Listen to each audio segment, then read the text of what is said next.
अगर बात की जाए इस्लाम के सबसे अजीम हुक्मरानों की और उसमें सुल्तान सलाउद्दीन अय्यूबी का नाम न आए तो यह मुमकिन नहीं है, जिन्होंने ईसाइयों से यरूशलेम को वापस लिया था। आज के इस वीडियो में हम लोग सुल्तान सलाउद्दीन की पूरी दास्तान को जानेंगे, जिसका नाम है दास्तान ए सलाउद्दीन। वैसे तो दोस्तों, सुल्तान सलाउद्दीन दुनिया के सबसे अजीम मुजाहिदों में से एक है। सुल्तान सलाउद्दीन की पैदाइश 1138 ईस्वी तिकरीत में हुई थी। उस वक्त उनके वालिद नजमुद्दीन तिकरीत के हुक्मरान थे। दोस्तों, सुल्तान सलाउद्दीन अय्यूबी ने सारी जंगों की सलाहियत अपने वालिद से ही सीखी थी। सुल्तान सलाउद्दीन अय्यूबी एक बहुत ही होशियार इंसान थे, जिन्हें अमन पसंद था और वो कभी भी लड़ाई करना नहीं चाहते थे। लेकिन सलाउद्दीन की जिंदगी ने मोड़ तब लिया जब वो अपने चाचा के साथ इजिप्ट गए और वहां के दुश्मनों से उन्होंने जंग भी की। अपने चाचा की वफात के बाद सलाउद्दीन अय्यूबी इजिप्ट के कमांडर यानी कि वजीर बने। सलाउद्दीन अय्यूबी कभी भी बड़े महलों में नहीं रहे। वो मस्जिद के पास एक छोटे से घर में रहा करते थे। सलाउद्दीन अय्यूबी ने अपनी जिंदगी में कई जंग लड़ी और उन्हें फतह किया। उन्होंने बड़ी बहादुरी से तकरीबन 20 सालों तक क्रूसेडर का सामना किया और उन्हें हार मानने पर मजबूर कर दिया। उन्होंने यूरोप की सारी ताकतों का एक साथ सामना करा, वो ताकत जो यरूशलेम को मुसलमानों से छीनने के लिए आई थी।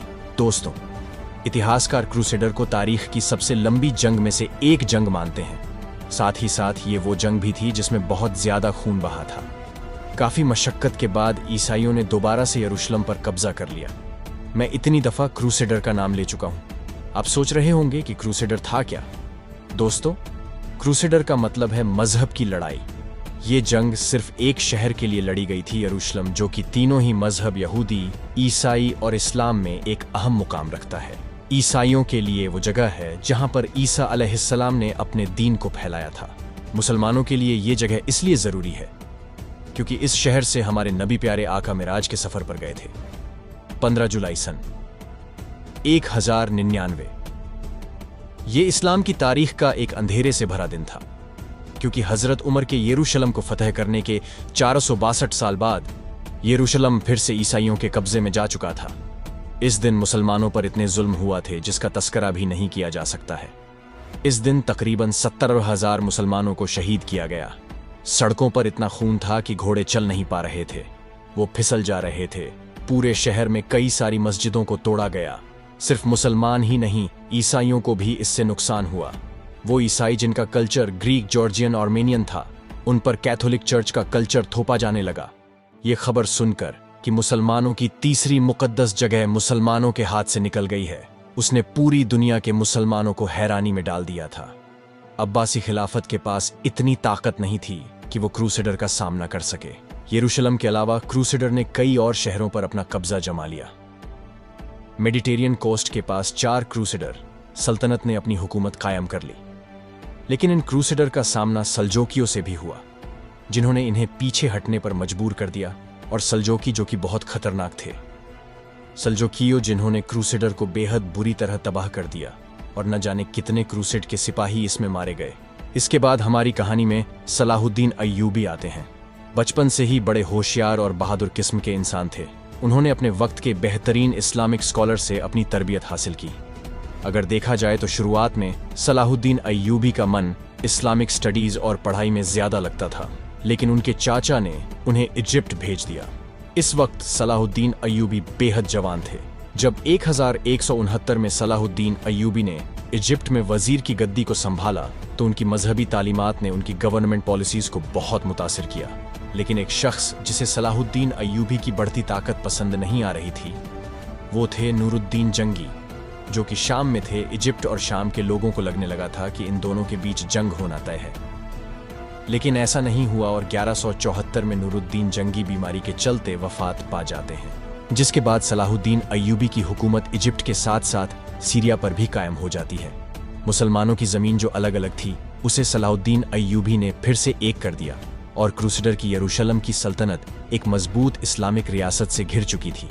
1170 और 1180 में पूरी मुस्लिम दुनिया एक हो गई थी और ईसाई अलग अलग हो गए थे, बिल्कुल उसी तरह जैसा कि सन 1099 में था, जब सारे ईसाई एक हो गए थे और मुसलमान एक नहीं थे। लेकिन सलाहुद्दीन अय्यूबी जंग करना नहीं चाहते थे। लेकिन रेनॉल्ड नाम के ईसाई हुक्मरान ने इन मुआहिदों को तोड़ दिया।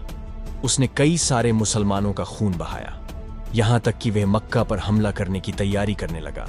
जिसके बाद 1180 के दशक में सलाहुद्दीन अय्यूबी की फौज ने इन क्रूसेडर का मुकाबला किया और उन्हें पीछे हटने पर मजबूर कर दिया। इसके बाद तो मुसलमानों और ईसाइयों में दुश्मनी बढ़ती गई और बात जंग तक पहुंच गई। सलाहुद्दीन अय्यूबी और यरूशलेम की सल्तनत के बीच जंग होना तय हो गई और 1187 में यह जंग लड़ी गई, जिसे आज हम हत्तीन की जंग के नाम से जानते हैं। और इस जंग में सलाहुद्दीन अय्यूबी ने क्रूसेडर को खत्म करके रख दिया और फिर से मुसलमानों ने यरूशलेम को फतह किया, जिसका इंतजार मुसलमानों को पिछले 88 सालों से था। और इसके बाद सलाहुद्दीन अय्यूबी ने हजरत उमर के कदमों के निशान पर चले, जिन्होंने साल 637 में यरूशलेम को फतह किया था। लेकिन मुसलमानों ने ईसाइयों का न खून बहाया, न शहर में कत्लेआम हुआ, और हर किसी को रहने और अपने दीन को फॉलो करने का पूरा हक था। अब जो यरूशलेम था वह पूरी तरह से मुसलमानों के कब्जे में आ चुका था। तो जाहिर सी बात है, यह खबर सुनने के बाद ईसाइयों को गुस्सा आना लाजमी था। यूरोप में उन्होंने अपनी फौजों को इकट्ठा करना शुरू कर दिया। जर्मनी और फ्रांस के हुक्मरानों ने अपनी फौज तैयार करना शुरू कर दी कि हमें फिर यरूशलेम को वापस लेना है। और इंग्लैंड के हुक्मरान रिचर्ड ने भी अपनी एक बहुत बड़ी फौज तैयार कर ली। लेकिन उन्हें क्या पता था कि उनका मुकाबला सलाहुद्दीन अय्यूबी से। उन्होंने कई सारी जंग सुल्तान के खिलाफ लड़ी और भारी नुकसान इन्हें उठाना पड़ा। लेकिन अब मुश्किल बढ़ने वाली थी, क्योंकि अब पूरे यूरोप की सारी फौजें मुत्तहिद होकर आ गई और सलाहुद्दीन अय्यूबी से मुकाबला करने के लिए सलाहुद्दीन अय्यूबी की फौज, जो अब तक सहलबियों का सामना कर रही थी, वह अब थक चुकी थी और उनके पास खाने के लिए भी कुछ नहीं बचा था। जिसके बाद यह तय हुआ कि अब और खून नहीं बहेगा और किसी का भी कत्ल नहीं किया जाएगा। एक मुआहिदा हुआ जिसके तहत सुल्तान को 2 लाख सोने के पीसेस देने थे। थोड़ी देर हो गई, जिसकी वजह से गुस्से में आकर रिचर्ड ने बेबस मुसलमानों का कत्लेआम किया। जब यह खबर सलाहुद्दीन अय्यूबी को पता चली तो उन्हें बहुत गुस्सा आया और उन्होंने मुसलमानों के खून का बदला लेने की कसम खाई। 1.5 साल समुद्र का रास्ता तय करने के बाद सुल्तान ने इनके खिलाफ कई जंग लड़ी और उन्हें भारी नुकसान पहुंचाया। जिसके बाद हुक्मरान रिचर्ड मुआहिदे के लिए मान गया और सुल्तान भी मान गए। जिसके बाद 1192 में एक समझौता हुआ और सारे क्रूसेड को यरूशलेम से बाहर निकाला गया।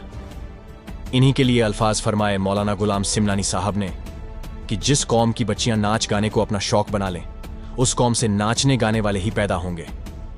खालिद बिन वलीद पैदा नहीं होंगे, मोहम्मद बिन कासिम पैदा नहीं होंगे, तारिक बिन ज़ियाद पैदा नहीं होंगे, सलाहुद्दीन अय्यूबी पैदा नहीं होंगे जो अकेले पूरे यूरोप का सामना करें।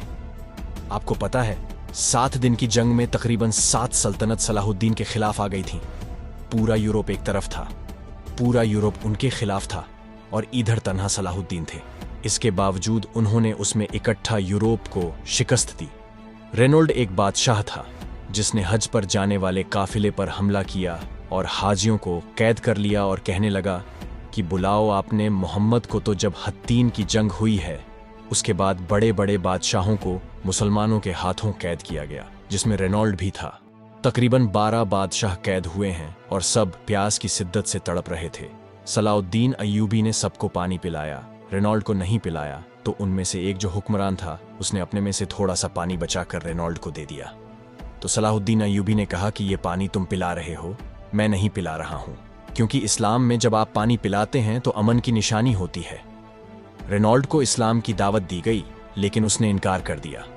तो सलाहुद्दीन ने कहा कि मैंने कसम खाई थी जब तूने हाजियों के काफिले पर हमला किया था और कहा था कि बुलाओ अपने मोहम्मद सल्लल्लाहु अलैहि वसल्लम को। मैंने कसम खाई थी कि अगर अल्लाह ने मुझे मौका दिया तो मैं अपने हाथों से तेरी गर्दन को उड़ाऊंगा। ले, आज मोहम्मद का अदना गुलाम तेरी गर्दन उड़ाने जा रहा है। और सलाहुद्दीन ने उसकी गर्दन काटी तो बाकी के जो बादशाह थे वह कप कपाने लगे। तो सलाहुद्दीन अय्यूबी ने कहा कि हमारे इस्लाम में नहीं है, हमारे इस्लाम में बादशाहों के साथ बादशाहों वाला सलूक किया जाता है। लेकिन यह अपनी हद से ज्यादा आगे बढ़ गया था। और सलाहुद्दीन ने यह भी कहा कि अगर तुम्हें किसी कौम को बिना जंग के बर्बाद करना है तो उस कौम के नौजवानों में अय्याशी को आम कर दो और वो कौम बिना जंग के बर्बाद हो जाएगी। आप ध्यान दीजिए, जब तक मुसलमानों ने दीन के रास्ते पर हुकूमत की है तब तक शान से हुकूमत की है, लेकिन फिर उसके बाद मुसलमान अय्याशियों में डूब गए। अल्लाह ने अरबियों को ताकत दी थी, लेकिन फिर अरबी अय्याशियों में डूब गए और खुद की ताकत को खत्म कर बैठे। उस वक्त भी अरबियों के हाथ से निकला था यरूशलेम। अरबियों में इतनी ताकत नहीं बची थी कि वो फिर से वापस ले सकें। सलाहुद्दीन अय्यूबी ने वापस लाकर दिया और फिर इनके बाद क़यादत किनके हाथों में आई? तुर्कों के हाथों में आई। सुल्तान सलाहुद्दीन। यूं कहने को तो सुल्तान थे, लेकिन उन्होंने अपनी जिंदगी कैसे गुजारी ये सब जानते हैं। बड़ी शक्तियां देखी उन्होंने अपनी जिंदगी में, बड़ी बड़ी जंगें लड़ी और सुल्तान सलाहुद्दीन अय्यूबी की बहादुरी का अंदाजा इसी बात से लगा सकते हैं कि हत्तीन की जंग में तकरीबन 8 सल्तनत एक साथ आई थीं और इधर सुल्तान सलाहुद्दीन अकेले थे। इसके बावजूद सलाहुद्दीन अय्यूबी ने उन सबको शिकस्त दी और इतने रहमदिल थे कि उन्होंने सबको छोड़ दिया। कोई भी आकर यरूशलेम में इबादत कर सकता है, कोई भी आकर रह सकता है। ये रहमदिली थी सलाहुद्दीन अय्यूबी की। और इसी के साथ हमारी वीडियो खत्म होती है। उम्मीद करता हूँ आप लोगों को पसंद आई होगी। मिलते हैं किसी और नए वीडियो में, तब तक के लिए अल्लाह हाफिज।